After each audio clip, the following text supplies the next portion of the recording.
Food for thought. Week 1 is just about in the books. Now we actually have some stuff to talk about.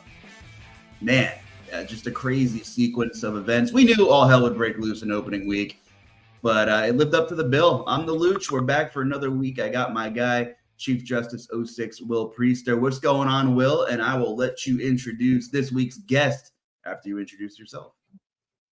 Nothing much, man. Doing great.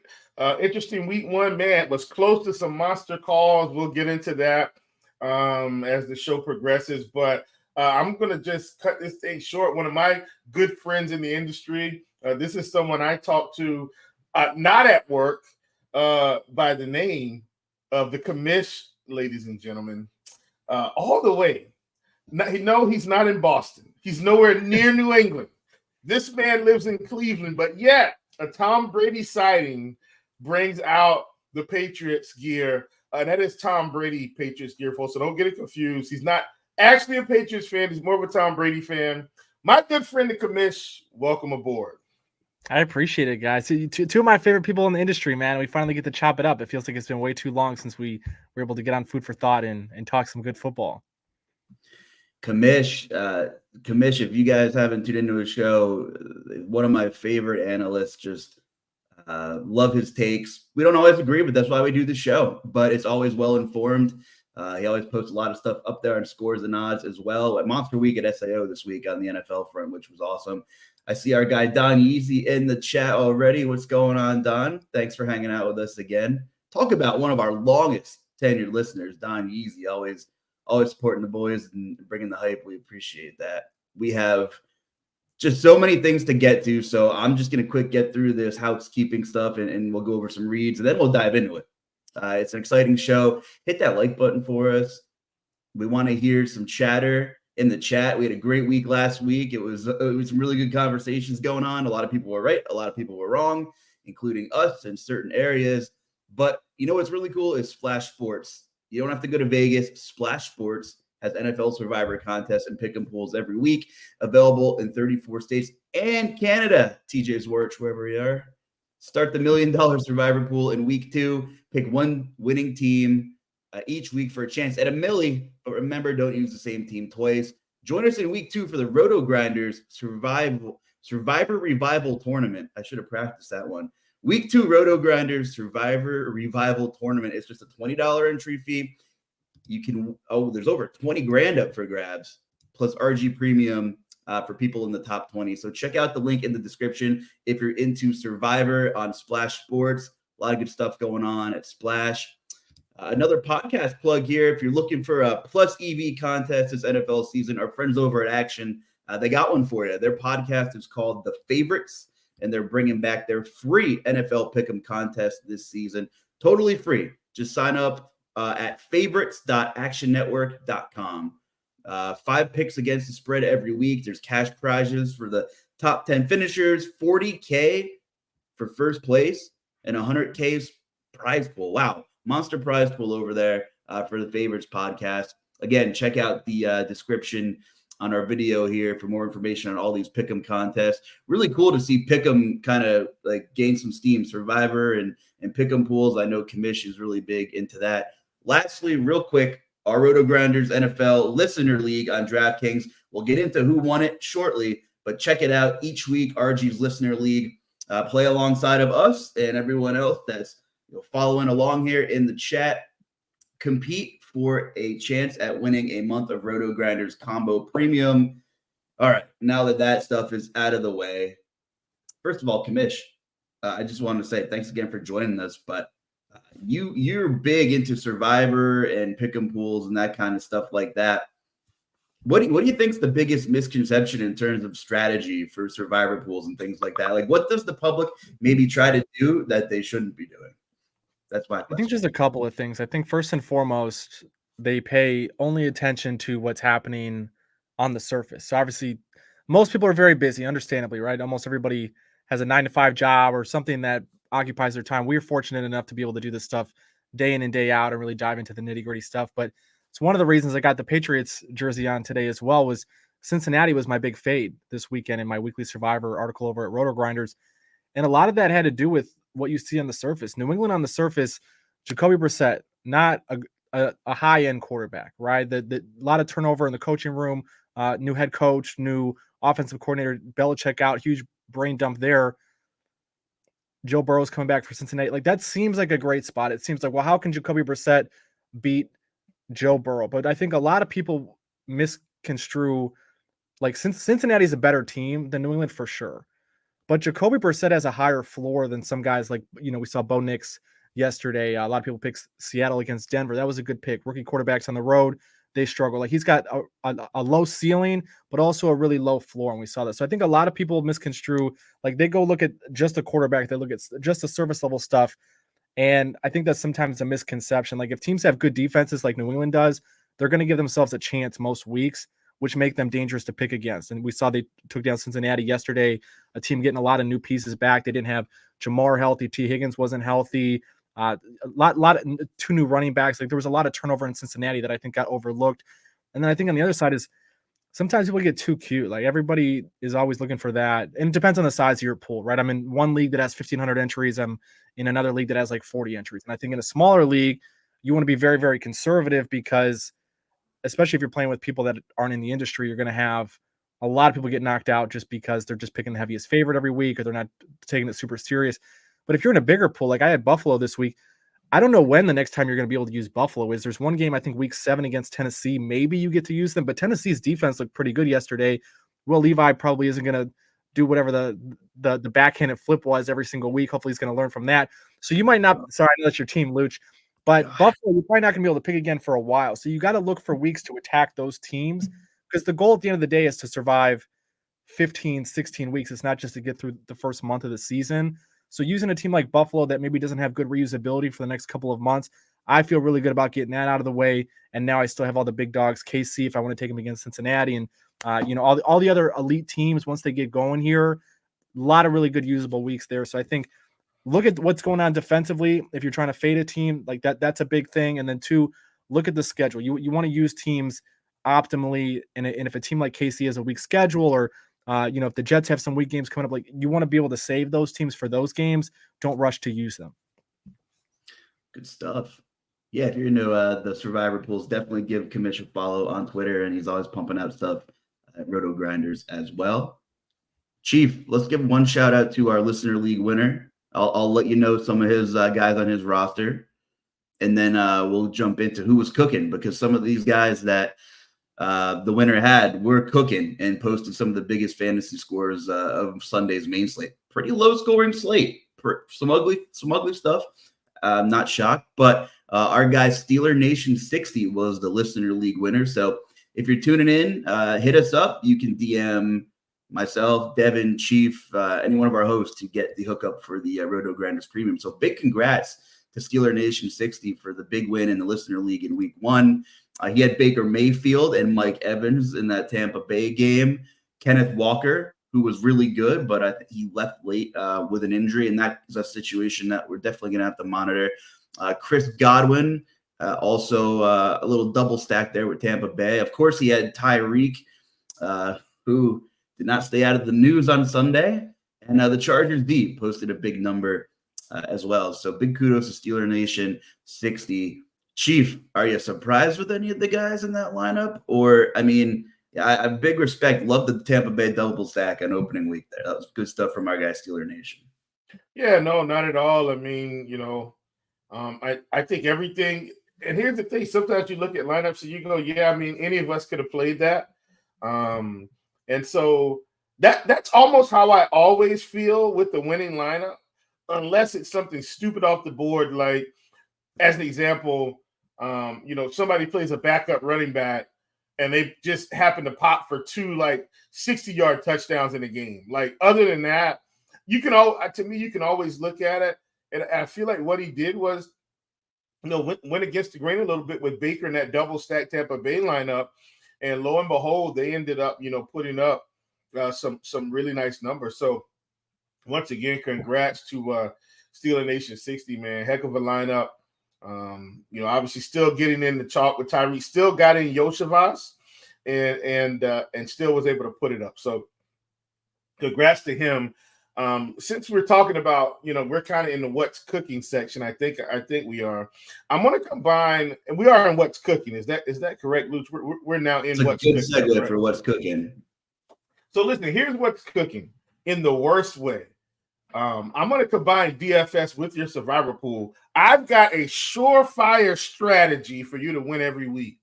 And I'm telling you right now, you just take whoever's playing the Panthers every week. You will win your survivor pool all the way to week 17. Don't you worry.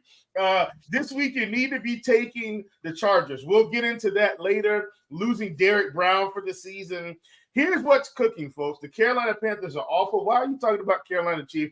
Everybody knows that's my favorite team. I am a fan. And I mean, Panther Nation, we're so frustrated right now. This team can't do anything right. And our owner's been rough, to say the least.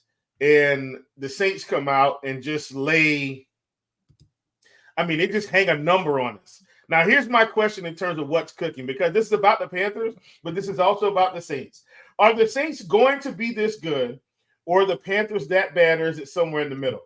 I think it's somewhere in the middle. I also think the Panthers are bad, and I also think the Saints could be a division contender, especially with what I saw from Carolina and the Falcons yesterday. What do you guys think? Saints hang a big number yesterday on Carolina, one of the highest scoring offensive outputs from a one-sided perspective over the whole weekend. I think they did. Yeah, they scored the most points over the weekend as a single team. What do you guys think about the Saints? Good. You want to go first? No, go ahead. I got this.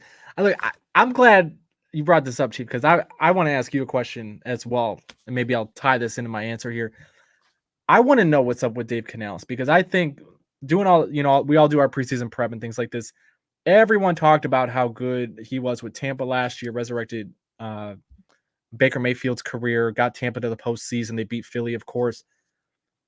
I wasn't 100% convinced. Tampa last year converted an unsustainable number of third and longs. It was a really, I hate to say lucky offense, but they did some things that were unsustainable in terms of offensive production. Now Carolina goes to, Canales goes to Carolina. We thought Bryce Young would look a lot, at least I did. I thought Bryce Young we'd see a noticeable difference between last year and this year with him. They got 2 new guards on the offensive line in Carolina. Only 10 points. He took 4 sacks. It was a train wreck. So for me, you asked how good the Saints are. I'm not real high on the Saints. I know they looked good yesterday. I know they got speed with Rashid Shaheed. Shout out to Britt. I know he laddered his yards this past weekend. I think Mason Tipton, who got his first career NFL catch yesterday as well. Shout out to him. 4.3 speed out of the Northeast Ohio area.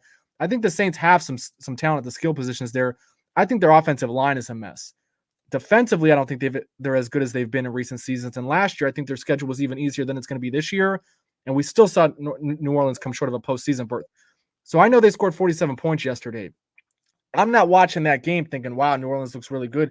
I'm watching that game thinking, oh my God, did Carolina hire the wrong guy? And did they draft the wrong guy? Because if you have the wrong head coach and you got the wrong quarterback, maybe that is the strategy, Chief. Maybe you do just pick against the Panthers every week in Survivor. I know that's not good for Panthers fans to hear. I know that it doesn't make you feel good, but I was optimistic about Carolina headed into the new year with a few question marks, and I think those question marks turned into huge red flags for me watching the game yesterday.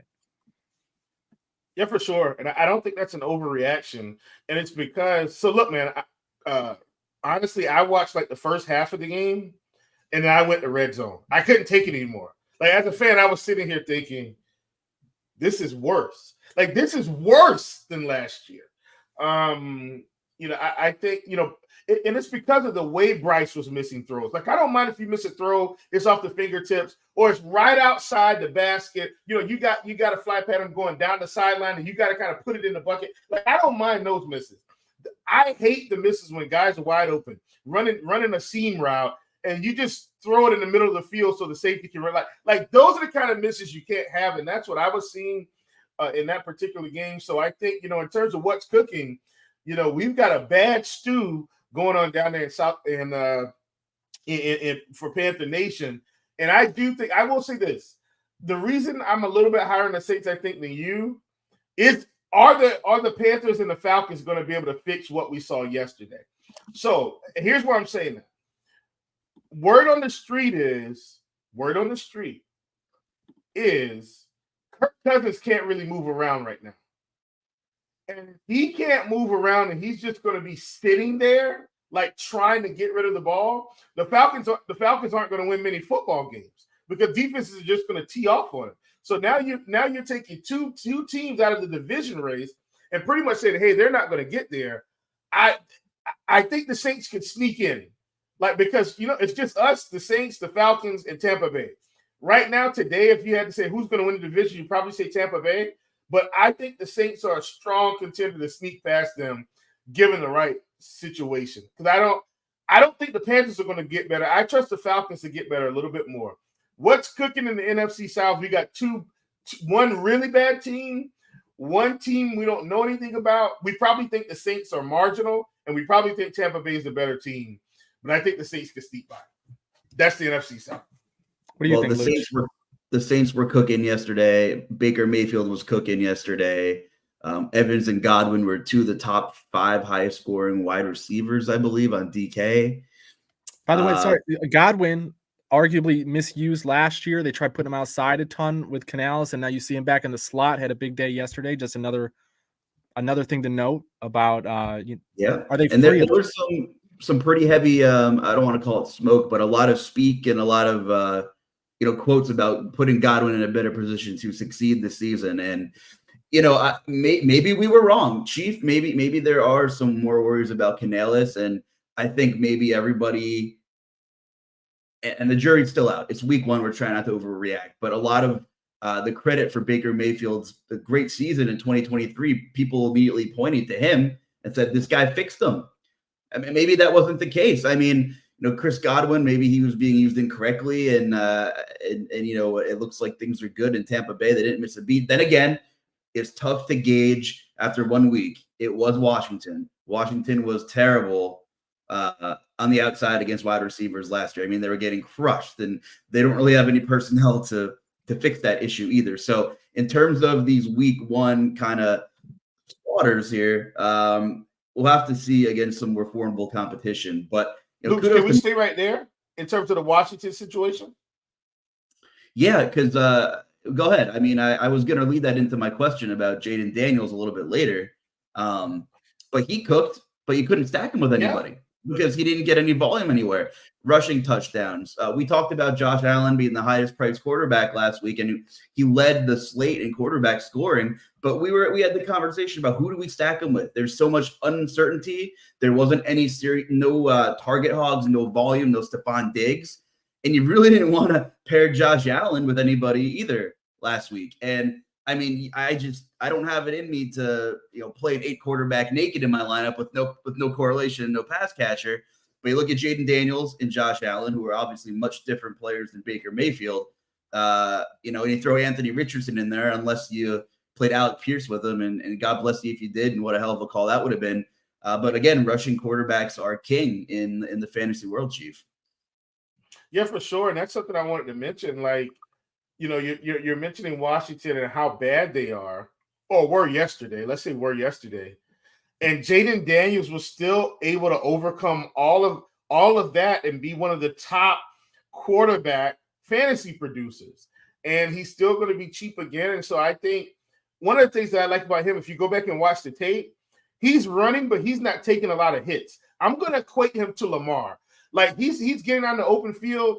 He said, no, Mr. Safety, no, Mr. Linebacker. You're not going to wind up this big hit on me. I'm just going to dive forward so you don't take me out of this game, and I can keep running. Now, look, he's going to take some hits, obviously, because running is a part of his offensive game.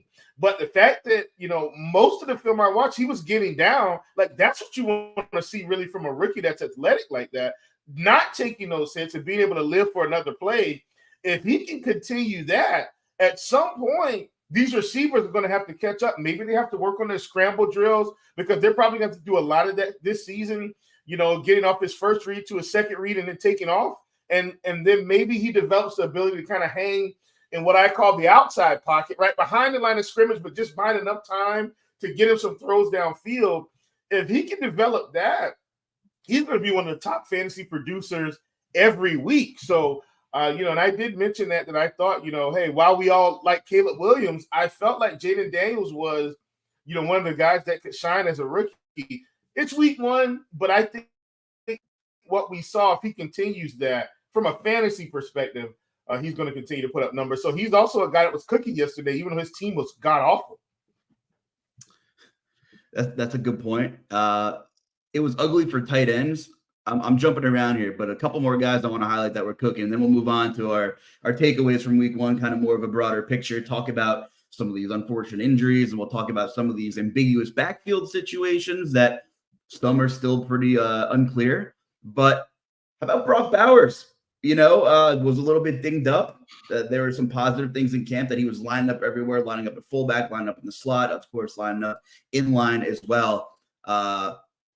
Ugly slate for tight end scoring, but he had just a tick under 12 DraftKings points. And guess what? He had 8 targets. So that was good stuff. And we kind of hoped for fantasy purposes, Chief and Commish, that Gardner Minshew would be the guy, because we kind of just felt he's better at getting those assets to football than Aiden O'Connell was and probably would be. So, if you're a Brock Bowers bag holder, he didn't light it on fire yesterday, but you have to feel a little, of course, a little bit of a negative game script, but you have to feel happy about his sense of involvement in that scheme. So I'll pass it back over to you, Commish, if you want to piggyback off Brock Bowers or anybody else that had a really good day in fantasy football that you want to talk about. Go for it.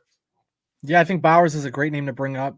Only McBride and likely had more targets than him at the position in week one. And like you said, I think probably across the board, if you didn't have McBride, you didn't have likely in your lineup, you're probably panicking like I am, who drafted Dalton Kincaid at tight end. Week one across the board, I think, we didn't see a lot of passing yards. I think we saw a lot more tight ends brought in to help block in certain situations as well. Speaking for myself, watching that Buffalo game yesterday, Arizona dominated the time of possession in the first half. They just didn't have a lot of plays. And you mentioned even with Josh Allen from a DFS perspective, not being able to stack anyone with him. I mean, it's always going to be tough to stack with a quarterback when your offense doesn't run a lot of plays. I think we were almost halfway through the second quarter. I think Josh Allen only had a couple of pass attempts at that point. So I think there's better days ahead for Kincaid, and I think tight ends across the league. I mean, you look at Laporta only had the 5 targets, and it was the same thing last night.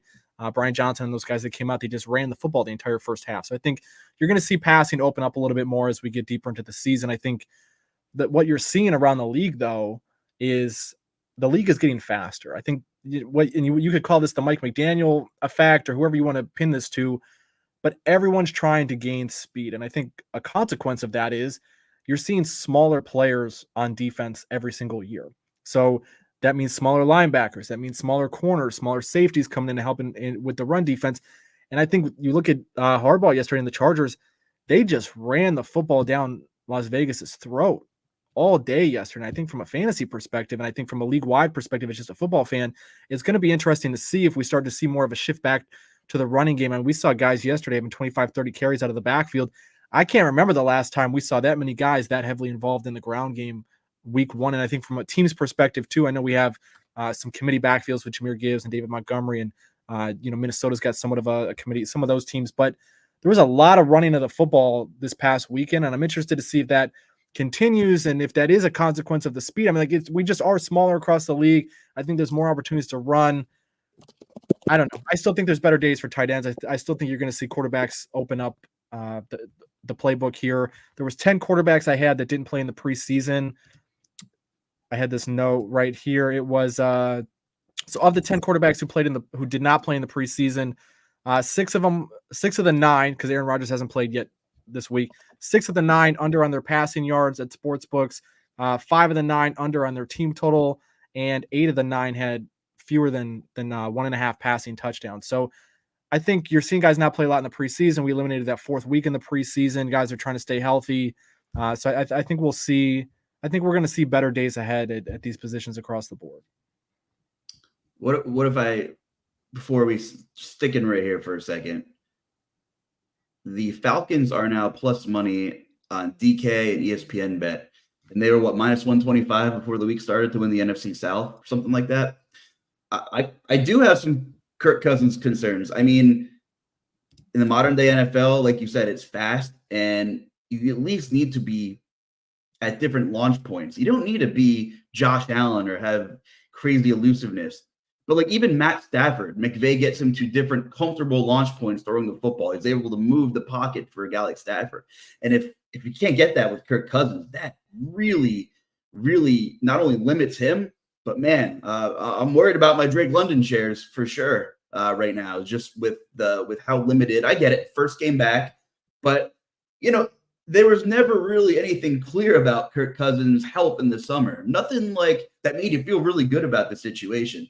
And maybe collectively, most of us just thought he'll be fine, right? But wow, did it look like things were fairly limited? I'm saying, Chief, right now, you can get Tampa Bay at plus 320 on FanDuel to win the NFC South. And I tell you what, maybe it's an overreaction of me being running right to the Bucs after mopping up the Washington Commanders in that secondary. So be it. But I'm not worried about Tampa Bay taking a step back, even if they played the level that they played last year. I think they're in a decent spot here. But wow, odds are really beginning to shift across the board already. Yeah, you can get the Saints at plus 450. That's tasty. I know it's week one, but I agree with you there. I definitely think those are. I think either of those teams are good propositions after week one for sure. Well, we can tie some of this in, but let's keep moving along here, and we'll just kind of paint a broader picture here. Chief wants to call this our takeout session.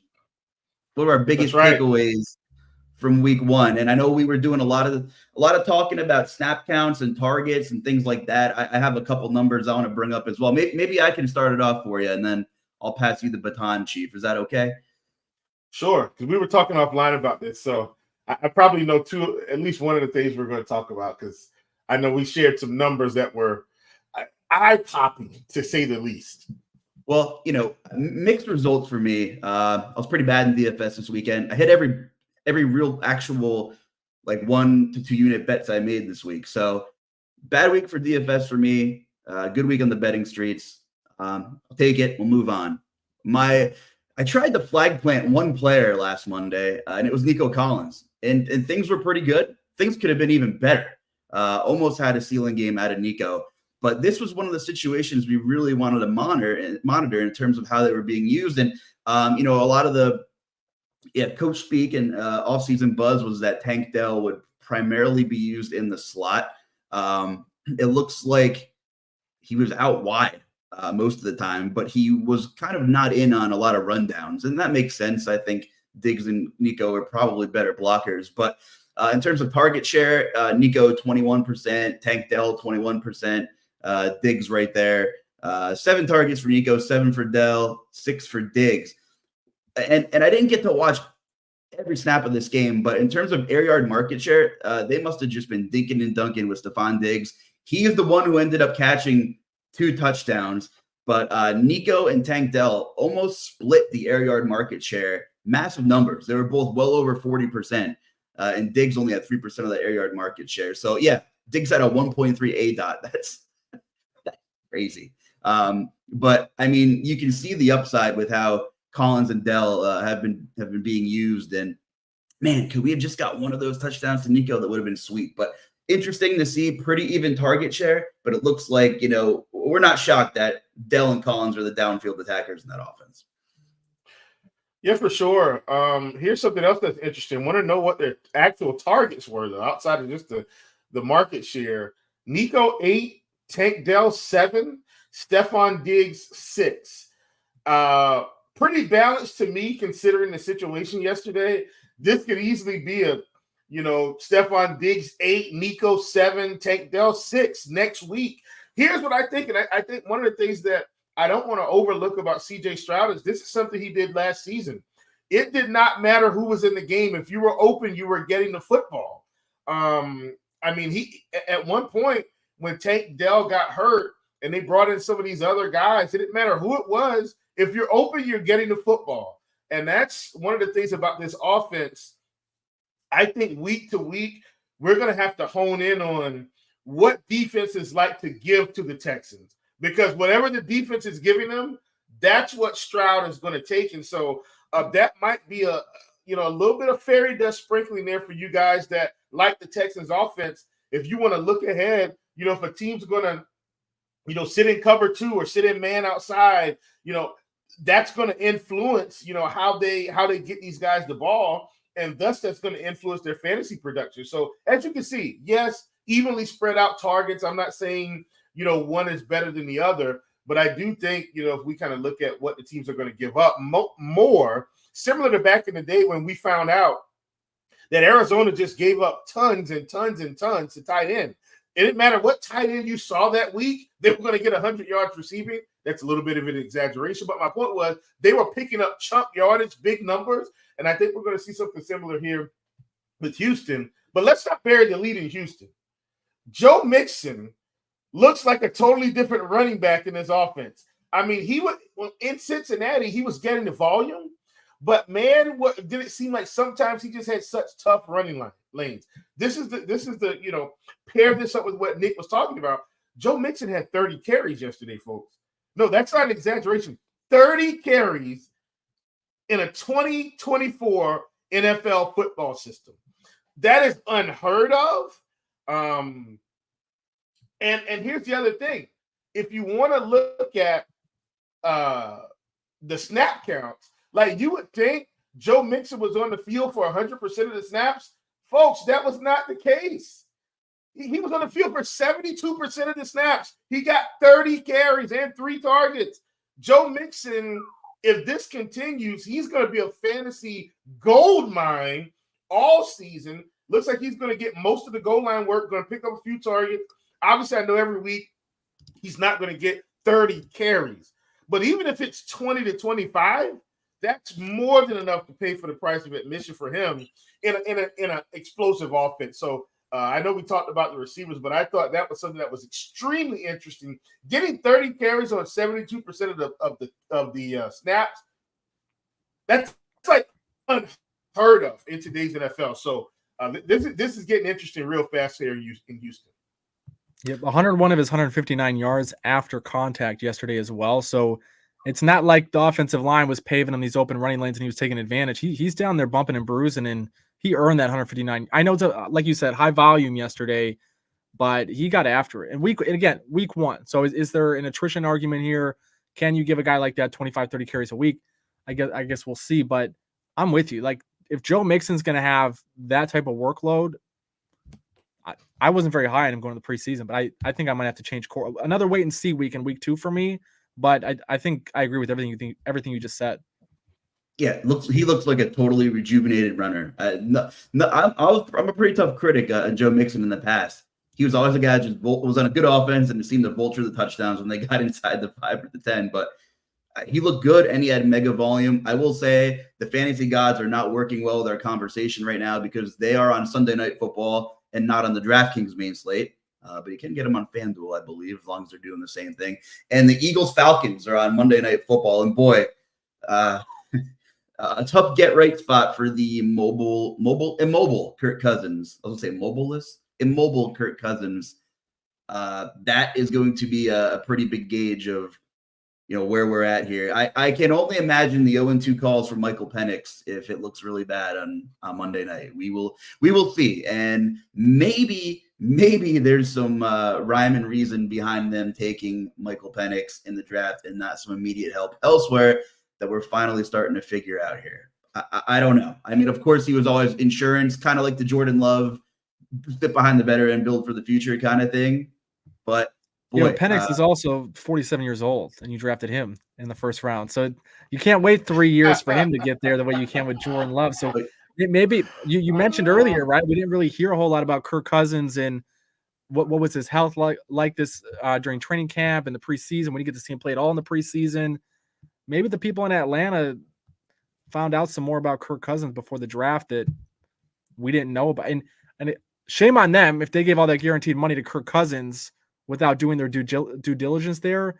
But maybe we do see Penix at some point this year, even though I don't think there's many people that thought that maybe 2 months ago. Right. And, there's a couple injuries we want to highlight without taking up all of our time here, but some pretty big ones. And then there's also some more situations I think that are worth bringing up in terms of target snaps and air yards and things like that. But since we're right here, we'll try to keep it brief because we don't know all of the info, but Puka Nacua and Jordan Love, and then Kenneth Walker was, in terms of like ranking how severe these injuries are. Kenneth Walker's down a couple of tiers. He might even play next week. Not sure, but it sounds like Jordan Love is going to miss some time. I don't know what the official report is right now, and you hate to see it. You do. It sounds like at Jordan least 3 Love weeks, and maybe 6. 3 weeks. Is that what you're seeing? 3 to 6 is what I've seen. Yeah, I thought it was at least 4, so it's probably somewhere in that vicinity for sure. Yeah, and what a shootout that game was. I know the Eagles aren't on the main slate, but boy, I talk about telegraphing passes. Jalen Hurts is very lucky to get out of another country and come back to the U.S. with a win, because I think Green Bay dropped at least 2 pick sixes in that fourth quarter that even I was yelling at the TV, and I wasn't really invested in that game at all. But definitely, we saw the explosiveness with Philly, tons of skill players, and I feel like if they're beat this season, they're going to beat themselves, and we'll see what happens. But anyway, Puka Nacua had a knee thing for a couple of weeks in camp, tried to play through it, didn't end up working out, and we had a damn Cooper Kupp 20 target game last night. So we will see what happens. But what's the trickle-down effect here in that offense? I know you want to talk about Kyren Williams a little bit too, Chief, but talk to me a little bit about what the outlook is if Puka misses an extended period of time here. Yeah, man. So I think if Puka misses, then obviously, as I mentioned in our behind-the-scenes stuff, like Puka's going to vault up. Kupp is going to vault right back up to like wide receiver 1 every week. Because he might not get 20, but he's going to get 12 to 15 every week. If you watch how McVay uses him, even when Puka was there, McVay moves him all around. He's typically always the motion guy. So it's hard to cover him when he's coming out on some of these flat routes coming out of the back. It's just hard. And so when they're getting him involved in that fashion, it's going to be tough. Somebody else that showed up in that particular game, Demarcus Robinson, obviously, if Puka doesn't play, he's going to be impacted. But our good friend from the University of Minnesota, Tyler Johnson, kind of a downfield threat. Now, look, he's going to be more of a big play guy, in my opinion. But if they keep him cheap, he should be able to pick up some yardage. Now, one of the struggles that we saw last night that I think is a bigger deal for the Rams, that offensive line is, worse than patchwork. The backup got hurt I think his name was Loveland or Lovelace. I can't remember. I'm probably getting his name wrong, but he was the starter. He goes out. They already had another guy out. And like Kobe Parkinson got so involved in the first half. In the second half, he couldn't get involved. They needed him to chip. They needed him to block. And so that's a big deal for me with the Rams offense as a whole. But and that was the issue 2 years ago when the Rams were one of the worst teams in football. They didn't have those guys healthy. And like you said, Havenstein was out last night. No, Boone didn't look great. Like, that's an issue. And you saw Matt Stafford even made a couple of he missed DeMarcus Robinson over the middle of the field because he had to get rid of the ball too quick. That was an offensive line issue. And then the one throw he made, it wasn't to Kupp, maybe it was to Johnson late in the game where Chris Collinsworth was like, this is an early season throw of the year candidate. He just chucked that. He couldn't see. He was just trusting that his receiver was down in the flat over there, and he got rid of it. But Stafford did not have a lot of time to throw. He did not have a lot of clean looks at that defense last night. That's a great point you bring up. Yeah, I'm telling you, like that's a huge concern for me. Which leads me to my next thing here. How they might have to protect Matt Stafford with Kyren Williams. I was actually shocked after all this talk about, people blowing it up. They did the same thing last year with the Rams, blew up the news, and they came out fine. Oh, Kyren Williams is going to be on punt return, so they're probably going to limit him. Blake Corbin's going to get more work. Guys, Kyren Williams had 91% of the snaps last night. 91. That's one of the highest in the league week 1. not to be outdone by Jonathan Taylor, who had 96% of the snaps, which blew me away considering, they had Anthony Richardson. I assumed they were pulling for a few. 96% of the snaps from Jonathan Taylor. Put that in your back pocket. You might be able to use that later on. But Kyren Williams is probably going to have to end up being a bigger part of this offense if this offensive line is an issue. So I'm going to get really interested in Williams and Kupp as the season goes on if Puka can't get back within the next 2 weeks or so. A couple other snap share percentages that are interesting. I was a little disappointed with Chase Brown's lack of involvement. I think he only played 30 some odd percent of the snaps. Really thought Chase Brown would have been a little bit bigger of a factor. Who else? James Conner, 2/3 of the snaps at running back, scored a touchdown. I liked him a lot last week. So it seems like he has the same role for the most part as he's had in previous seasons. Tony Pollard looked really good when they actually gave him the ball in that Titans game. Tajay Spears didn't get a ton of touches. The snap count wasn't horrendous for Tajay, but there's already some coach speak that Brian Callahan wants to get him the football a little bit more. 61% of the snaps for Pollard, and it looks like just over 40% for Spears. So kind of in that 60-40 range. I don't think that's totally misleading. I kind of anticipated that's what it might be about. Malik Neighbors played a ton. Daniel Jones, God, it's not great. But Malik Neighbors played a ton. Marvin Harrison played a lot. Not really involved though. Kind of a different story. At least Neighbors was targeted. So I will say Marvin Harrison. If there's any good news for Marvin Harrison, he had some separation. They didn't use him as a blocker hardly at all yesterday. And I he had one dropped pass. They went right back to him on the next play. They got him a short completion. I think there's more there. I think Marvin Harrison's going to have some opportunities in the deep passing game, especially.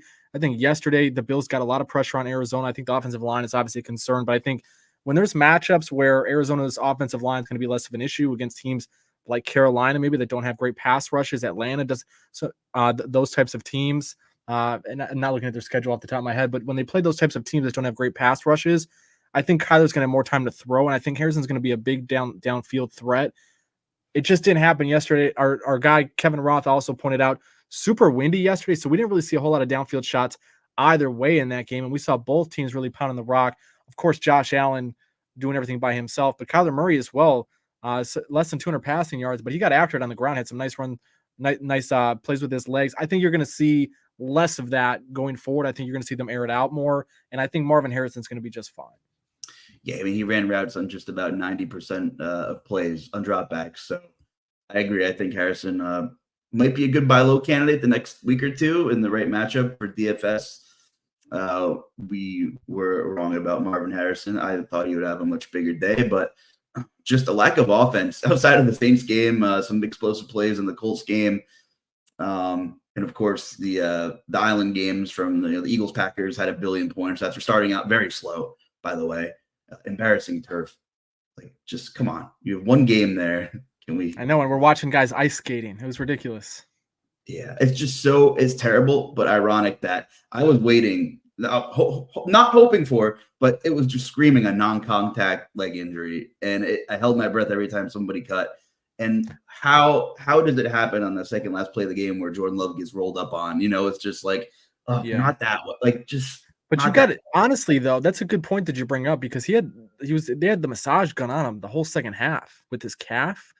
So it's worth wondering, did that contribute to it in some capacity? And then that final tackle obviously didn't look great, but it's not like Jordan Love looked healthy that whole second half. And again, we don't know. Bill Belichick, I saw him speaking today, was talking about the difference because I know they brought up in the Eagles game a lot about these guys switching shoes, and Belichick was talking about during his time with New England.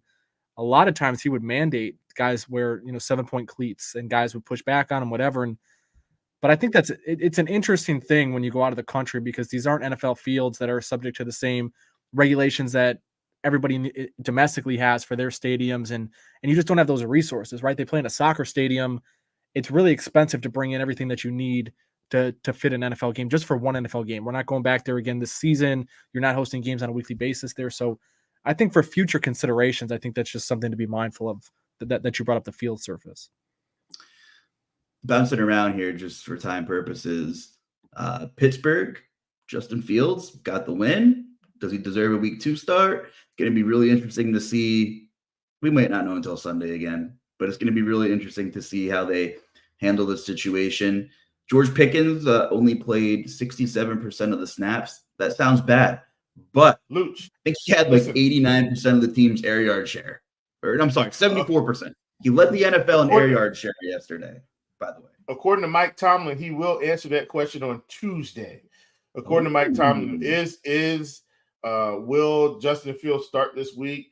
He told the media they can ask him that question on Tuesday, which lets me know I think they got to, let's call it a slight day off. I think the coaching staff has a meeting. They say, guys, we won the game on Sunday. How do we feel about the game? They'll talk to Arthur Smith, I'm sure, and say, hey, do we want to keep Justin at the helm here, or do we want to go ahead and bring Wilson in now and before this thing gets out of hand? Because I'm telling you right now, and I'm not trying to jump ahead here, so please forgive me, but they're going to play the Broncos this week in Denver. So they've got 2 road games. If Justin Fields starts and he wins another game on the road, how in the world will you be able to justify bringing in Russell Wilson if he's healthy? I think they have a meeting today and go ahead and make that call. And I think if Justin Fields continues to get the start, then it feels to me like this is no longer week to week. It sounds like they're going to just hand him the keys. Now, once again, I could be wrong, but that's just me, trying to use a little bit of intuition, especially since they were adamant. Luch, Nick, this coaching staff was adamant that Russell Wilson was the week 1 starter, and there was nothing that was going to change this. I mean, they had planted their flag, and lo and behold, Justin Fields starts week 1 off a freak calf injury, whatever. So if they're adamant, it feels like Wilson should be given the keys back if he's healthy, but I'm not so sure they're going to do that.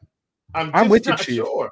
And I'll tell you what, they planted another flag yesterday. If you listen to Mike Tomlin talk about his quarterbacks, he said, I told you guys from the very beginning, we had 2 very good quarterbacks, and I felt very comfortable with both quarterbacks. It was like, whoa. I don't think that's what we talked about with Justin Fields. Exactly. But now he's 1-0, and you mentioned Denver 2-0. You come home and you get the Chargers. Is that 3-0? You get a win at home. And then Indy's a winnable game. I know that's on the road, but 4-0. Dallas, you're probably not going to win that game. But then you got the Raiders. Like, it's not unreasonable to think that this team, even if they don't go 5-1, maybe they're through the first 6 games, even if they're 4-2, that's a point of no return in my mind, where if you're 4-2 with one guy, there's no conversations about Russell Wilson at that point. So I think if you're going back to Russ, it's got to be week 2. Otherwise, this is a Justin Fields show. That's what I'm saying. Like, you look ahead, it's like, how do you go back? To me, even at 2-0, at that point, it's like, nah, man, we can't rock the boat. You saw him and Pickens on the sideline, chatting it up, laughing, having a good time, after the win. You can't go back. You're not flipping the locker room after like 4-2. And right. I tell you what, this week I peeped at the schedule a little bit. They got Denver this week, right? Not sure I want to go to George Pickens and DFS, which we'll get to the look ahead then. But I think the outlook would be sky high if Fields remains under center. I mean, I just feel like he would give Pickens the DJ Moore treatment. It might not be great, might not be winning football, but he's going to pepper that number 1 target with targets. And it should be George Pickens because there's nobody else. I mean, Arthur Smith loves Van Jefferson and all the 2nd and 3rd string tight ends, but I just a quick question: one or two more games. No, I was going to shift gears, but if you got something else, go for it. No, I just had a question for you because you're talking usage and snap counts and all this. Najee Harris yesterday, 20 attempts. Jalen Warren, 2 attempts. Panic. What do you do from a DFS perspective? Smith. That's Arthur Smith. Listen, he did this to Bijan. You think Bijan's going to get 20 carries? He gets 5, and then Algier gets 18, and you're sitting there like, Arthur, what are you doing? Next week, Warren could easily have 12, and Najee could have 3. that's a slight exaggeration because I actually don't think Mike Tomlin's going to let that fly. So I actually think he has some small affection for Najee as a football player. And I know I cut you off there, Luch, but like that's the Arthur Smith show. You don't know what you're going to get from week to week, which should be telling us that they could just start Russell Wilson this week and start Fields the next week because he did that in Atlanta. The difference is he's not the head coach. Mike Tomlin isn't going to let that fly. Mike Tomlin is what I consider a loyal head coach. And so if he says, hey, we're rolling with Justin, Justin's got the job now. And that's it. So sorry to cut you off. Luch, back to you. I think it's discreetly injury related. Warren had a hamstring thing a couple of weeks ago, right? Got hurt. And he said he was fine, but my best guess is they're going to really ease him in, and he'll be a big factor, towards the middle part of the season. And, he's the more explosive runner for sure, but Najee looked pretty good down the stretch last year, and we'll see. It's going to be fun to see how that story develops throughout the week. 1 or 2 more games here, and then we'll start, looking ahead. But I have to say that if you hit the over on how many beers I drank between 3:45 Eastern and 6, the over crushed after Will Levis threw the meme interception, and I was feeling for you, Luch. I was watching that game with no emotions at all. I had no action in that game. I felt bad for you. There's nothing good to say. That whoever in the chat last week that said Will Levis sucks, I'm not ready to admit it, but you're at least half a lap ahead of me on the track. That looked like the guy's first career start, which just baffles me. And I know it's an entire new system that they put in, but it was a quarterback-friendly system, and he has more input himself to change plays. And maybe it was just too much for the guy. I don't know. But we've seen him in tougher situations with a lot less to work with. He wasn't even calling audibles on his own play last year in a prehistoric Mike Vrabel system. And we saw the Dolphins game, even in the Steelers game with no personnel. And the guy made some throws where you're like, okay, is this just a prime example? And we hear the Jameis Winston comps and things like that. Is this just a low valley? And maybe Will Levis just isn't the guy. We'll see. And that's just a throw that like the 7th graders that are practicing across the street right now don't make in that situation. Because you punt the ball, your defense is playing lights out. 2.8 yards per play allowed yesterday. If there's any positive for the Tennessee Titans team is, Will Levis 100% choked that game away. They gave up a block punt too. Like that is just a huge momentum swing.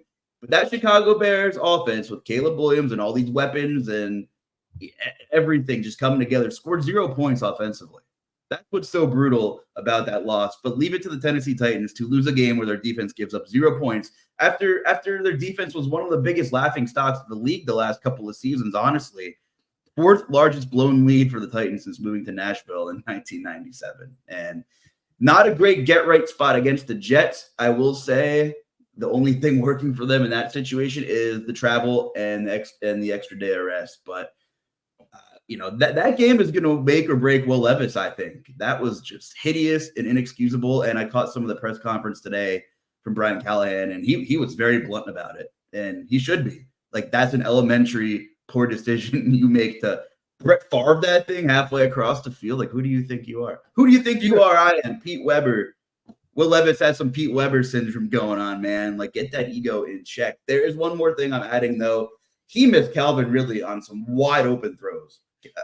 That was a problem in camp. The poor accuracy is on display now. I sound like I'm really bashing this guy. Physically, the talent's there. Maybe it was a bad game. But Calvin Ridley had 70% of the air yard share. DeAndre Hopkins didn't really play much whatsoever. So I'm not saying you're going to want to play Calvin Ridley against the Jets. But make no mistake, Ridley's the alpha pass catcher for fantasy purposes of that offense 100% right now, especially with D-Hop being super banged up. So let me ask you a question, Luch, because me watching that game, the play where he threw the pick six, it's not even really fair to call that a pick six because it wasn't even a throw. Who even knows what that was? That looked like he was trying to turn a double play in the middle of a baseball diamond. My issue with Will Levis, and I think we saw this across the league with a few of the guys, even a couple of guys that won yesterday, is I know we talk about this every year, especially as we get later into the year and there's some injuries. it feels like the quarterback position has such poor decision making across the board. And I know me and Chief, we get on guys like Aaron Rodgers and it, for various reasons and some of the more widely respected quarterbacks for different things. But say what you will about Aaron Rodgers. Aaron Rodgers makes good decisions with the football. Tom Brady, I'm a huge Tom Brady fan, so I'm biased saying this. The one thing that I think Tom Brady did better than any quarterback in the NFL the entire time he was in the league is he avoided negative plays. And not just, and I know he got made fun of yesterday in the broadcast because he kept saying, it's really hard to get 10 yards in the NFL. It's even harder to get 15. It's really difficult to get 20. And I know people are like, oh, that's ridiculous. Of course, that makes common sense. But it's so true. And like people don't realize the difference between 2nd and 6 and 2nd and 10 or 3rd and 3 and 3rd and 6. And I think that's one thing Brady did such a good job of is he just took what was in front of him. He didn't always try to make the hero play. And especially like that play with Levi yesterday, there was no upside in that. If he completes that pass, it's 4th and 8, 4th and 7. They're punting anyway. And their defense is giving up less than 3 yards a freaking play. Like exactly. So what are you doing? So with him, like you look around the league yesterday. I know we just talked about Justin Fields. They scored 18 points. They didn't score a touchdown. They won a football game. You had what did you say? What did you say, Nick? I know, take the points, right? That's. I mean, I'm not going to get on this horse today because I know. Listen, people think I'm like anti-analytics, and I'm not. I'm pro taking the points. Imagine if just one of those times they decided, no, we're not going to kick the field goal. Let's just go for it on 4th and 3. Yeah. Just imagine how much different they feel at the end of that game with TJ Watt teeing off on Kirk Cousins versus them having to drive down the field now and try to create something. Like points still matter in the NFL. They still matter. All right, I'm done. Sorry about that, Nick. Back to you. Yeah, no, and I guess that's what I'm getting to is, with these because I know for DFS, right, we're hunting stats. We're for fantasy football, we're hunting stats. If we're, we're betting on like overs for passing, we're betting on stats. But I think there's something to be said. Like I know everybody's picking on Dak Prescott yesterday. I know the Browns dropped a couple interceptions yesterday. Dak's line sucked. He didn't look that great, but he made one really good throw in the first quarter. Good pre-snap adjustment. Got Brandon Cooks open in the back of the end zone. They get a lead. And then he didn't do anything overly stupid the rest of the game. The defense was dominating the game. Dak Prescott didn't need to throw for 350 yards yesterday to win the game. There was times we saw a Tom Brady stat line. He'd have 1 touchdown, 175 passing yards. The team would win the game. Like there's certain situations where if the defense is playing at a really high level, you punt the football away and they take care of business, right? Like yesterday, Tennessee, you can't lose that football game. You're up 17-0. Caleb Williams looks like a deer in headlights. You got the Bears receivers breaking down. They look like a team that had never played together before. Yep.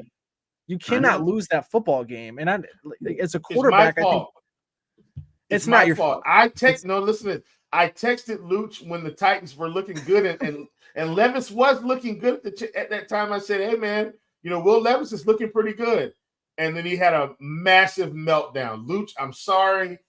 I will take the blame for Will Levis. If anything, and we got to start moving forward here. We're going to have about 15 minutes to talk about our first look DFS salaries. I'm going to look at it for the first time. I haven't looked at it at all. Get that first rip reaction here from us, and maybe our guy Steve producing could throw it up for us on the stream here. And then we'll have another 15 minutes to talk about the Monday night game and a little showdown, game script talk kind of thing. But lastly, I don't need 15 minutes for Aaron Rodgers. We can talk about that for 2 minutes and get out of here. You're gonna have to take out a 12 episode series for Aaron Rodgers at this point, buddy. But the thing is, you're right. Like the Tennessee and Will Levis can't lose that game. Defense looked great. A lot of pressure at Caleb Williams. Shout out to Denard Wilson though, and L'Jarius Sneed coming in, making a big difference. Romo Dunze went for an MRI today, by the way. So that's big news to watch during the week. Keenan Allen was banged up a couple times in that game as well. So, I mean, if one of them misses time, we could be looking at a massive DJ Moore target share in the near term. But I just, are you worried about Caleb Williams at all for the near term for fantasy purposes? The jury's still out. Nick, I'll throw it over to you. Taking nothing away from the Titans defense. Caleb missed some throws too. Some pretty easy completions. He was under pressure a lot.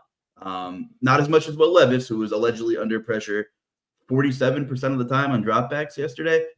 still inexcusable for throwing that thing like I'm throwing a loaf of bread at Giant at the shopping center, like to the sidelines. But what's your panic meter on Caleb Williams, Nick? And then we'll start diving into the DraftKings pricing and talk about some games that look appealing and things like that. Look, my panic meter on Caleb Williams is 0. It is incredibly difficult to play quarterback in the NFL. It's insanely difficult to play quarterback in the NFL as a rookie. And this guy's coming from a conference that didn't play defense. Caleb Williams, like when guys come out of amateur football, youth football, they're used to winning games by themselves. You get to college, even at USC, Caleb Williams did a lot by himself. And he played against defenses that, you didn't see a ton of press coverage. You don't see a lot of guys, a lot of lockdown corners. Receivers can generate separation. There's a lot of things that make life easier in college than in the NFL. Caleb Williams now, you don't play a lot in the preseason in the NFL. Like there's not this huge ramp up period. You don't get a cupcakes week 1 like you do with Alabama playing junior college and stuff like that in college football. He's got to go play against grown men week 1. If we asked Patrick Mahomes to do that in his first career game, it might have been different, right? Patrick Mahomes had the benefit of he sat behind Alex Smith for a whole year, learned from Andy Reid in a great system. And then when you finally wanted to get Patrick Mahomes on the football field, it looked pretty damn good. If we didn't see Caleb Williams until week 15 or week 16, I promise you it would have looked better than it did yesterday. But I think if there is any panic meter, I think this goes back to Chicago. They had an opportunity for a hard reset to fire Eberflus, to bring in a new coach to work alongside their new number 1 draft pick. I know they ended the season well last year. I think they had a prime opportunity for a hard reset, get an offensive guru in there as a head coach. They didn't do that. I think that's the only thing that I'd be concerned about with Caleb Williams' development is he's playing with a little bit of a reduced ceiling in that sense, but he'll be fine. The guy's got incredible arm talent. I think he's gonna stop running around behind the line of scrimmage like an idiot sooner rather than later, right? It doesn't take long to figure out that you can't do that in the NFL because defensive ends and all these guys are a lot faster. You just can't keep spinning out of stuff. So my panic meter on him is 0. I think you're going to see a lot better days from him, and he's 1-0. I mean, how many guys can throw for 100 yards in their NFL debut and go 1-0? I think if you're a Bears fan, yesterday was a huge win. You play that bad and you come away with a dub. I think there's better days ahead for them. Yeah, I couldn't agree more. Let's take a look ahead this week. Chief, you highlighted one game. It has a 50.5 point total. And we didn't get to really talk about the Lions, but Jameson Williams got hurt, came back, and balled out. Finally, there was a ton of coach speak on him all summer from Dan Campbell, and Jameson Williams showed up. If you're an Amon-Ra St. Brown fantasy team owner, a fantasy player owner, you're not happy with the results from last night, but seems like an outlier to me. Weeks. Amon-Ra's going to have 10 catches for 120 this week. Don't you worry. Don't you worry. We'll start there with quarterbacks. Does that mean you're looking for a stack of this game, or are you kind of looking for those like you're playing Jared Goff in this Tampa Bay game, Chief? What are your initial thoughts that you're looking forward? Well, let me just say, I feel like this is the game of the week from a stackability perspective, because I feel like when people look at what's on the menu this week, which is this year's segment, we're calling it What's on the Menu, to keep with our food theme. To me, this is the T-bone steak of the week, or your porterhouse steak, however you want to call it, whatever your favorite is. Like, this feels like the game of the week to me from a stackability perspective on both sides.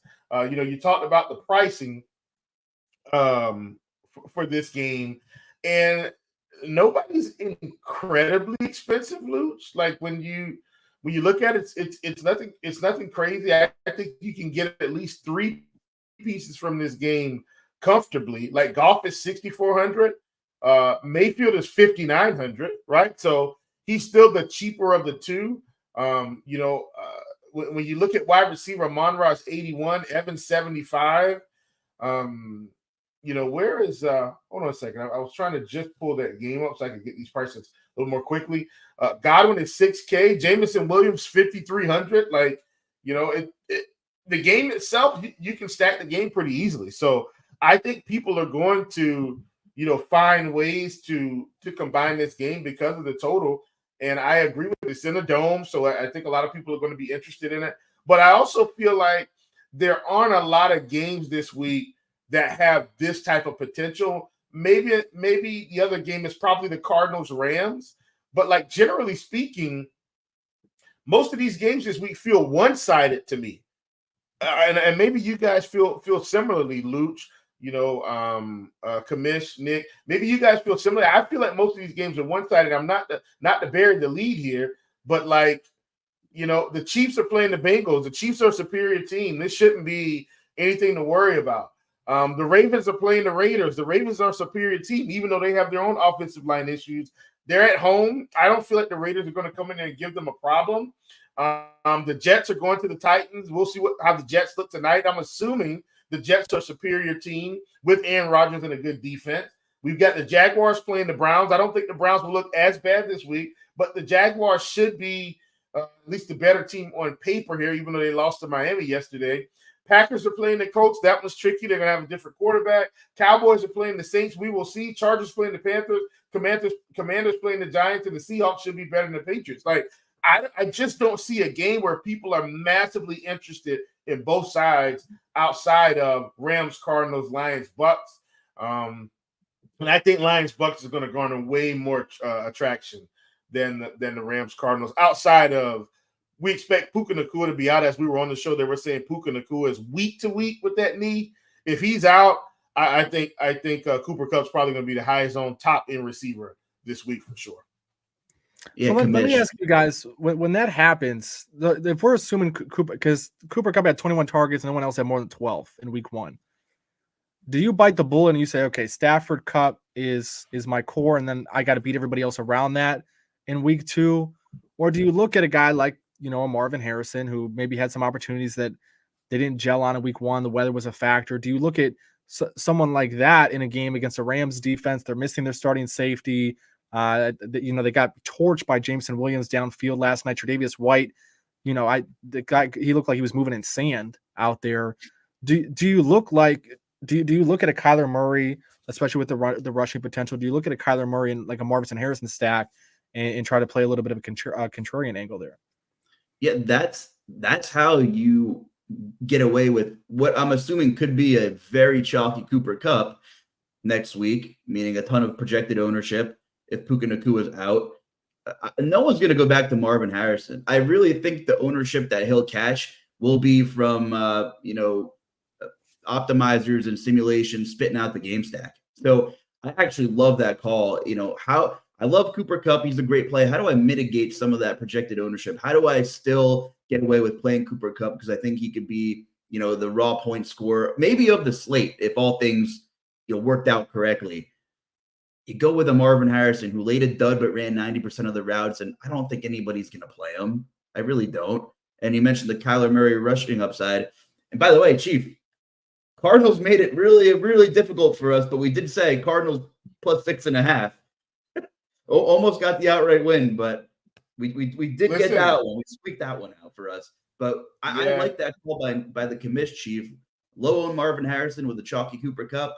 I can endorse that. Oh yeah, for sure. I mean, I don't mind Murray anyway, because he always has rushing upside. Even if it's 30 to 35 yards, that's almost a touchdown. So if he throws for 225, 240, rushes for 35 yards and throws a touchdown, like, you're right there. You're getting close. So obviously we want him to hit some of those 300-yard ceilings and rush for 50 yards and a rushing touchdown. But I think Murray has tremendous upside in this spot against the Rams today. You talk about Tre'Davious White, man. He just looked like, if you saw him on the sideline after that Jameson Williams touchdown, he just looked like he was going to throw up. Jameson hit him on a double move, and it was just like, oh my God! Like, he tried to tackle Williams to save the touchdown. He couldn't even tackle him. I know. Like it looked like he was going to retire at halftime. Who was it that retired? It looked like he was going to retire mid-round, Chief. So Baltimore, you're speaking of one-sided, lopsided games. Baltimore heavy favorite against Las Vegas. Justice Hill outsnapped Derrick Henry in the opening week, and it was pretty much game script dependent. But this is what happened in Tennessee all of last year. Tennessee was so predictable because when Derrick Henry's on the field, he's involved in the play. He can't pass block. He doesn't run routes. And he's just in the 2024 NFL, it's just like trying to get a square peg through a round hole. He's fantastic at what he does. He's still pretty damn good at what Derrick Henry does. He's 6,700 on DraftKings. It's so weird seeing him at such a deflated price. But you would think the game script would be in Baltimore's favor this week. Correct. And maybe he can push 70% of the touches. I'm really curious to see what the public does with Derrick Henry this week moving forward. Because, of course, anytime Lamar and company are on the main slate, he's obviously squarely in the conversation, Chief. Yeah, and what I want to mention, too, about the Ravens, I think I mentioned this to you offline. Can we get, and once again, I know it was game script dependent, but, can we get a steady dose of Zay Flowers 10 targets a game? Because that's how many he had in this last game. If we can get a steady dose of Zay Flowers, 10 targets, he's going to put up some monster games this season in this particular offense. Because some of these times Lamar's going to get outside the pocket, he's just going to be downfield running wild. So I don't think I think I feel like it's wishful thinking, but the 10 targets from Flowers were something that stood out to me. Back to your Derrick Henry tidbit. This is the time for, in my opinion, to hop on Derrick Henry. When you feel like they're going to have this game, they're going to be in control of the game, and Derrick Henry's just going to smash mouth them in the second half. I'm not going to come out with a hot take, but I do think this is a possible 100-yard game for Henry and a touchdown. I think it's possible in this spot, especially if they have control of the game. I had a guy in the prop shop said that Derrick Henry looked slow. I said, well, don't worry. Just wait until November. And he'll look like the best running back you've ever seen. But I think in week 2 against the Raiders at home, this should be a spot where he could really dial up the touches here. Yeah, what do you make of Baltimore from week 1, Nick? Obviously, a lot of the talk was Isaiah Likely and Mark Andrews. And, everyone wants to jump off the bridge because of Mark Andrews' lack of production. But he was blanketed, double covered. I don't know where I saw, but I think he was double, either the most or the second most, the most double coverage he's faced in the last 2 or 3 seasons in a single game. Yeah, he was bracketed nonstop. Still ran a bunch of routes, but you're not going to throw to a guy who's got someone underneath and over the top of him. Look, Baltimore's offensive line was really bad. I think that's something to watch. Makari was basically benched at right tackle halfway through the game. So now they have a couple of rookies because they lost 3 starting offensive linemen this past offseason. I don't think that's a non-issue. But that being said, guys, the Los Angeles Chargers just ran down Las Vegas's throat over and over and over and over again. Yeah, I mean, again, we're 1 week into the season. Everybody's played 1 game. The Raiders were 23rd in EPA, rush EPA yesterday defensively. And that was with J.K. Dobbins getting caught from behind 8 different times in that game. He had a couple of long touchdown runs that he just ran out of steam. Derrick Henry's a better running back than J.K. Dobbins, even at this point in his career. 100%. I will die on that hill. Is Derrick Henry going to have a bunch of runs get stuffed at the line of scrimmage this year? I think for sure. Is he going to be able to get out in the open field at times, especially Las Vegas this past week? They didn't have Tommy Eichenberg, who was a captain of Ohio State. They drafted him this past year.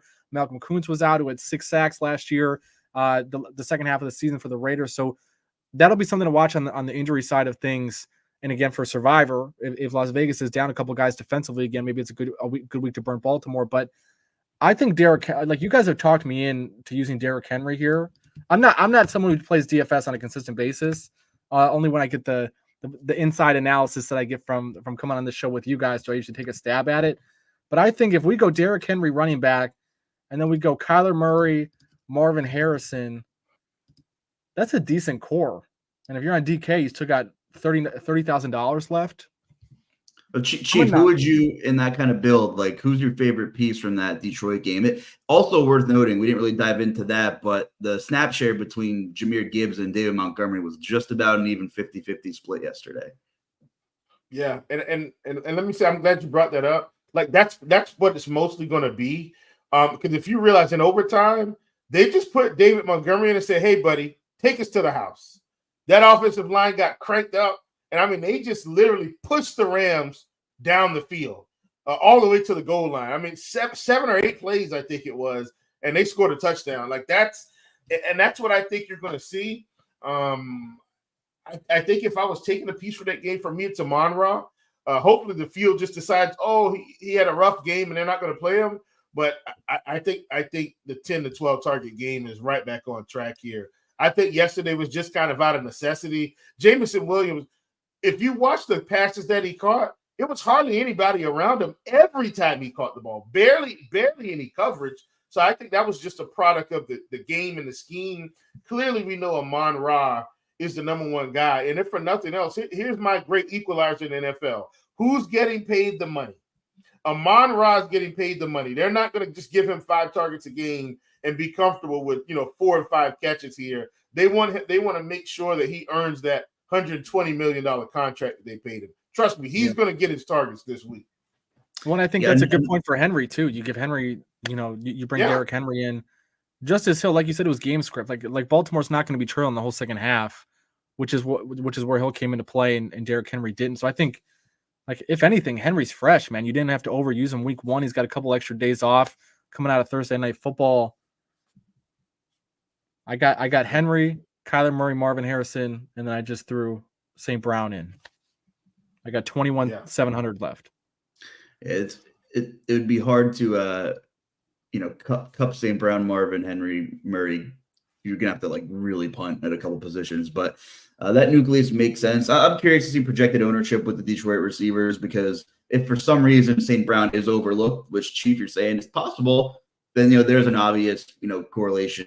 St. Brown and St. Brown and Mike Evans. You like that game?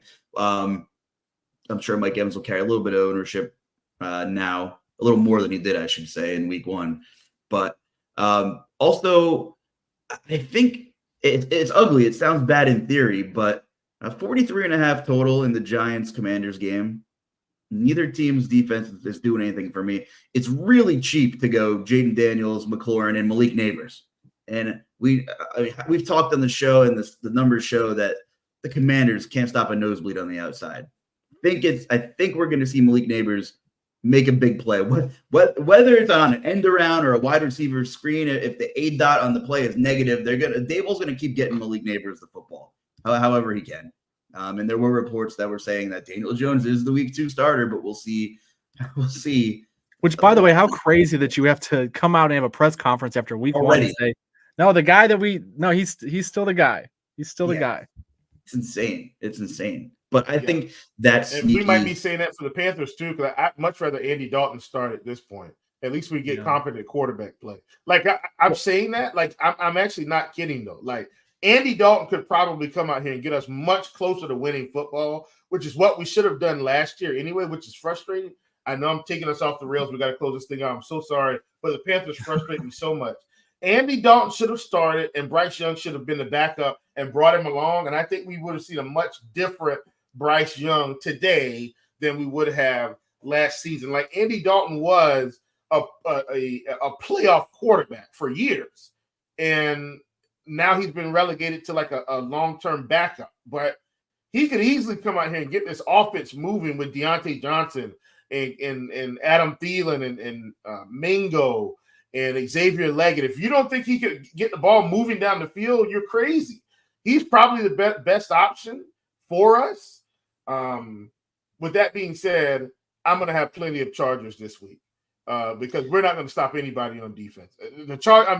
Listen, man, we talked about it during the draft, how the Chargers drafted, bolstered up that offensive line, when it got a Lad McConkey, basically, which is, what I'm going to call a watered down Keenan Allen right now until he figures it out. He's built this team the way he wants to build it. Greg Roman is there as the offensive coordinator, went and got J.K. Dobbins and Gus Edwards, 2 running backs that know the system. And lo and behold, week 1, what do you see? Guys running wild, holes all over the place. And with Derek Brown being out for the Panthers, I'm telling you guys, you're going to see it again. Greg Roman, I wouldn't be shocked if this team had 300 yards rushing this week. I really would. It's going to be a Yeah, and check our comments from this video throughout the week. Chief and I will be hopping in the comments. We'll kind of drop what our little core is going to be of our lineup. We kind of had a little discussion here. I tried to be a little proactive last week, and throughout the week, I was kind of giving some updates on some things I saw. So just because the fun stops when the stream ends doesn't mean we're not going to be hanging around. And if you want to drop us a line on those questions, go for it. Only a couple minutes left here, Nick, but I saw on Scores and Odds you might be on the under of something in tonight's football game. Is that you think there's going to be an ugly, slow? First of all, you want to give the viewers a freebie here and what your take is on the under? Yeah, I think the under's got a good chance of cashing, at least in the first half. I think, I mentioned earlier in the show, all these quarterbacks who skipped the preseason have had really underwhelming games. Even Jalen Hurts. Jalen Hurts is the only guy out of the 9 quarterbacks over the weekend who didn't play in the preseason. Hurts is the only guy who threw for more than 1 touchdown. A lot of these teams went under their team total. Almost all these guys went underneath their passing yards. The Jets, everybody's talking about how great their new offensive line is. The one thing that we've come to learn about offensive line, if you bet the NFL year over year, is it takes a little bit of time for these guys to gel. Now, don't get me wrong. Aaron Rodgers gets the ball out quick, so he minimizes the negative impact of any offensive line. But there's probably going to be a little bit of growing pains there. I think I think that could be a little bit of a struggle. We know Aaron Rodgers loves to run the play clock down right to 1, 2, 3 seconds. Historically, him and Nathaniel Hackett, offensive coordinator, they run very, very slow offenses. The 49ers go no huddle basically at the lowest rate in the league the last couple of years of Brock Purdy. So from a pace perspective, you shouldn't see a million plays in this game. You shouldn't see anybody rushing up to the line of scrimmage. I don't think San Francisco is going to be looking to play any faster as well when you think about the conditioning issues that you might have with Brandon Ayuk, Trent Williams. You got Aaron Banks a little banged up as well, also listed questionable for tonight. So they have some issues on the offensive line. And then you look defensively, San Francisco's banged up as well with their starting safety out, and they have one more guy, Ambry Thomas, also out on the injured reserve. Won't be back till at least week 5. So I think San Francisco has every incentive to shorten the amount of possessions in this game as much as possible. And I think you probably see a little bit of early season inefficiencies from the Jets with Aaron Rodgers not having played any real game reps with these guys. Rodgers also skipped a week of mandatory training camp this year to go on vacation. All that little stuff tends to matter. So I'm on the under first half here. I could see this game maybe getting a little bit more explosive in the second half, especially as some of these guys get more into rhythm. Aaron Rodgers, been out there for a full half of football at that point. So I like the under in the first half. I know we got some guys who like the full game under as well. We'll see. We'll see. It's not often that the public is on an under in a primetime game, so we'll see if maybe we get snake bitten. But I think everything is pointing towards the under here as long as we don't have any nonsense with defensive turnovers, special team scores. Obviously, all that can sink a low 40s under in a hurry. Chief, I got to ask you we have a pre-lock show every Monday night primetime game, but just a little snippet here. Everybody always wants to know, who would you play at captain? Well, I think if you're playing one lineup, first of all, your contest selection matters greatly, but Nick just listed so many variables, including a lot of the injuries for fantasy purposes as well, like Christian McCaffrey has been banged up in camp. Brandon Ayuk, how is he conditioned? How much is he going to play? That's a big time piece to single game mode tonight for Showdown. But what are your thoughts on Brandon Ayuk? And Kamish, if you have any thoughts on that situation at all, feel free to chime in. I'm hoping they give Ayuk the chase treatment and just kind of limit him this game. Don't try to run him out there for every snap. The difference between the 49ers and what I feel like what's happening in Cincinnati is they still have a Deebo Samuel. They still have a George Kittle. They still have a Christian McCaffrey. They still have a Juwan Johnson who's been there. Like, they've got guys on this team that are used to the system. And so I don't feel like they will have to trot out Brandon Ayuk for every single play of this game. Believe it or not, my one captain, if I was only choosing one, it's actually not McCaffrey, it's Garrett Wilson. I personally think Garrett Wilson is the new Devontae Adams. I feel like he's their best receiver. I think Rodgers will try to find ways to get him involved. And, one of the things about Rodgers is, as much as I talk about him, and I'm always behind what I talk about with Rodgers, but he's never had a turnover problem. Like, that's not something he's had, right? He doesn't have a turnover problem, which is why I say, look, say what you want. He's been one of the most talented game managers of all time. Like, he just does not give the ball away. And you're saying that, but look, Rodgers is a special talent, but like he's not Brady. I'll get off that. My larger point is he knows how to get the ball to his best receiver. Like, no matter what point in the game, it could be 1st and 5, 1st and 18, 2nd and 7. Like, he finds ways to get his best receiver the ball, whether it's a back shoulder throw. You know, you saw him and Garrett Wilson getting into it in camp. I don't know what they were getting into it about. But the larger thing is, if they're getting fired up in camp, then it's probably because they want to get it right. So Garrett Wilson, in my opinion, should be able to put up Devontae Adams-esque numbers, meaning 8 or 9 catches, 80, 90 to 100 yards and a touchdown. Like, he's going to get the looks. We're going to find out how good Garrett Wilson is with Aaron Rodgers as his quarterback. Here's why I'm saying this. Zach Wilson was there, and Garrett Wilson was still putting up monster numbers every other week. He should be able to build in some consistency. Mike Williams is hurt, so they're not going to play him a ton, but they'll probably have him out there, a few plays here and there, try to get him the ball. I think Garrett Wilson is going to get schemed the ball in the right places tonight. And, it wouldn't shock me if he had 8 or 9 catches here, like I said, for 100 yards and a touchdown. And I think that's pretty realistic given Aaron Rodgers' track record. And if you don't think so, just look at before Devontae Adams when he had Jordy Nelson. You see, it's not like he's just had one guy. Jordy was there. Jordy was this guy. And, what was the guy from Kentucky that he pulled with him pretty much every stop he's had, feels like. Got rid of him, they brought him back. I can't remember his name right now. Yeah, Randall Cobb. Like, Randall Cobb was his secondary. But Jordy was his guy. Devontae gets there. Devontae's his guy. I'm telling you. Having this offensive coordinator there to just help him get him in those spots. And I know I'm taking up a lot of time about one little captain position, but I think everybody's going to CMC, and I'm not saying that's the wrong call. I just think Garrett Wilson has massive upside as the number one option in the Aaron Rodgers offense. You could say, Chief, CMC is the wrong call tonight. Well, I don't have to say it. You're going to say it for me. Thanks, Commish. I appreciate it. Yeah, well, and what do you think a snap share is looking like for him? I mean, there's, you could say whatever you saw from the coach speak and, 15 to 20 kind of touches. I don't think they're going to put a number on it. I think they're just telling everybody what they want to hear early in the season. With McCaffrey?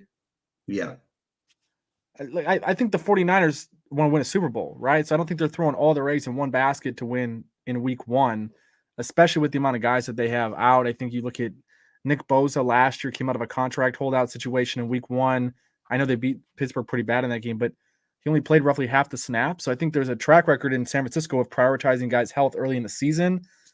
I would be shocked if McCaffrey hit 20 carries tonight. I'd be shocked if Ayuk is out there for 25 or 30 snaps. I think they're going to prioritize these guys. I think Trent Williams is a massive loss if he's not out there for any individual series or if they're subbing him in and out. Like, I think there's a lot of things that could go wrong if you're over investing in the 49ers tonight. I think I wouldn't be surprised to see Deebo Samuels get a few carries on some jet sweeps, some stuff behind the line of scrimmage, try to get him out in open space. He led all receivers last year, minimum 35 targets with yards after the catch per reception. So, I mean, I think Deebo's a decent option. I would stay the hell away from Christian McCaffrey. I know that's I'm putting myself out there because if McCaffrey goes out for 200 yards, I'm gonna look like an idiot.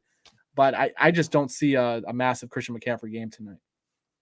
Let me say this last thing. I did invest in some McCaffrey over rushing attempts shares, believe it or not, just because the line is 16.5. Yeah, the line is 16.5. I think he ends somewhere around 18. So I was willing to kind of eat that one. But I didn't take any of his yardage props or his reception props. I just wasn't sure. But I still think, given the option between him and Trey Mason late in the game, they got to close the game out.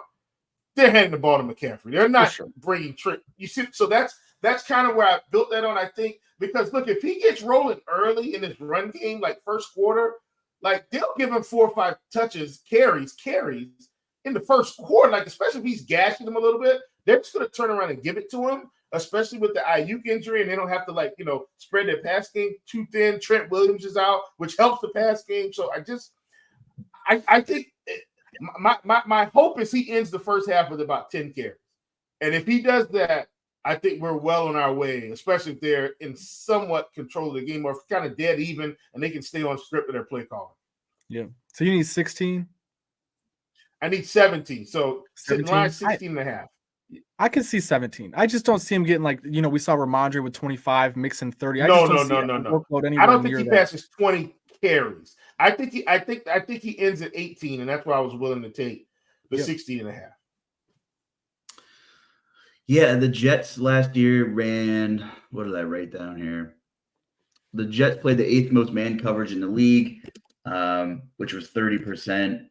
They played the 2nd most cover 4. So when they were in zone, they played a lot of cover 4, which is really interesting. And kind of a small sample-ish, but Debo by far led the Niners in yards per route run against cover 4, which I thought was kind of interesting.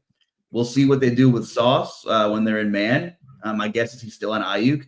I mean, Ayuk is the nerd analytical alpha of all alphas. He is so good analytically in pretty much a lot of the receiving metrics that my guess is Sauce plays a lot of defense on Brandon Ayuk. We have to get going, though. Before we do, Commish, thank you so much for joining us. Where can the people find you on Twitter? Yeah, I'm at Commish Film Room on Twitter. I do a lot of RG content throughout the week. I have a game write-up and a player props piece for every primetime game. I do the Survivor stuff and the Pick'em stuff every week. And like Luch said, all the RG guys are doing the internal ATS competition on Splash. So I know we'll have some content coming out along those lines the next couple of weeks. So I appreciate you guys having me, man. It's always good talking football. I know we went over a little bit on time. So we got Luch to keep us on track. Because you did good, Luch. We didn't even get into any crazy tangents on Aaron Rodgers today. We kept it under 5 minutes, I think, on the Aaron Rodgers talk. So I think you did a good job. Yeah, and Chief is over there saying it's only week 1 of 17 plus, so there's plenty of time for that. Thanks for coming on. Chief, where can the people find you? At Chief Justice 06 on X, and also you can find me in Chief's Prop Shop in the RG Discord. I'm the Luch. Again, check back in the comments. Let's have some good discussions throughout the week. We'll kind of drop in and say what we're looking at as the week moves on, because so much changes from Monday to Sunday. So again, thanks for hanging out with us. That's the Commish. That's the Chief. I'm the Luch. Good luck, everybody, and enjoy the rest of your week. See you guys.